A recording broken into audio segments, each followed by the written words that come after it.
खडकवासल्यातनं 35,000 क्युसेक्सनं पाण्याचा विसर्ग सध्या केला जातोय आणि त्यामुळे मुठा नदीकाठच्या नागरिकांना सतर्कतेचा इशारा देण्यात आलेला आहे। तसंच पुण्यातल्या सिंहगड रोड परिसरातल्या एकतानगर भागामध्ये सोसायट्यांमध्ये आता पाणी साचायला सुरुवातही झालेली आहे। सोसायटीमधल्या नागरिकांना बाहेर काढलं जातंय।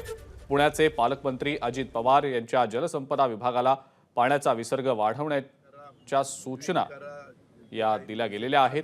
जे काही करायचं ते करा, परंतु आता आपण एकमेकांच्या संपर्कात। आता काय झालंय, वरचं सगळंच असल्यामुळं आता दिवस आहे, पण दिवसाचा रविवारचा दिवस असताना काळजी घेण्याची गरज आहे।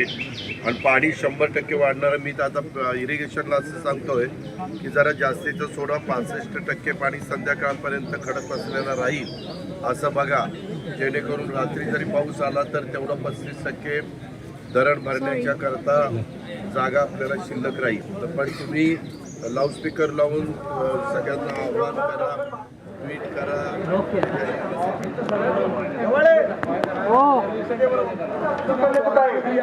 पाण्याची पातळी वाढत असल्यामुळे तुमच्या पाणीमध्ये पाणी ढिगाभर झालेलं आहे। सकाळी 11 वाजता पुन्हा 35,000 पाणी सोडण्यात येणार आहे। तरी त्वरित खाली यावे।